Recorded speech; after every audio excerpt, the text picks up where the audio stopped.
À l'intérieur de cette prison, chaque détenu avait la bouche forcée par une machine à son admission et une bombe à retardement injectée dans son corps. Si un détenu franchissait la ligne jaune au sol, une douleur aiguë traversait son abdomen comme un avertissement. Dépasser la ligne rouge, et la bombe à l'intérieur exploserait instantanément. Le malin John colla un aimant sur le ventre de son compagnon de cellule, puis le déplaça lentement vers le haut. La bombe se déplaçait avec l'aimant. Son compagnon de cellule tremblait de douleur. Lorsque l'aimant atteignit son cou, il s'étouffa soudainement violemment, choquant tous ceux autour de lui. Finalement, il cracha la bombe cachée dans son estomac. Réalisant que cette méthode fonctionnait, les détenus extrairent immédiatement les bombes de leur propre corps.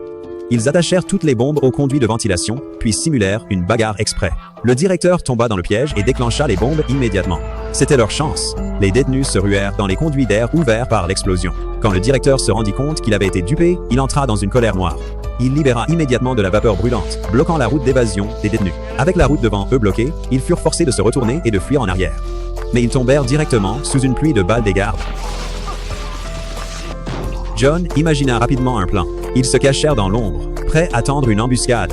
Lorsque les gardes se précipitèrent pour fouiller, les détenus lancèrent une attaque surprise, neutralisant les gardes et saisissant leurs armes. C'est alors qu'ils réalisèrent que ces gardes étaient tous des cyborgs modifiés. Voyant la situation critique, ils saisirent les armes et ripostèrent immédiatement. Le directeur, fou de rage, envoya d'autres gardes mécaniques pour les traquer. Les trois menèrent des combats sanglants, traversant vague après vague d'encerclement de cyborgs, atteignant enfin l'ascenseur et se rendant dans la salle de contrôle du directeur, qu'ils prirent en otage à la fin. John vit sa femme être transportée dans la salle d'opération. Si elle donnait naissance à leur enfant, le bébé serait tué sur le champ.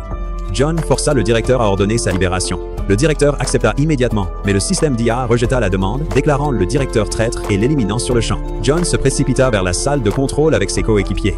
Ils allaient pirater le mot de passe du système par la force. Mais à ce moment-là, les gardes mécaniques firent irruption.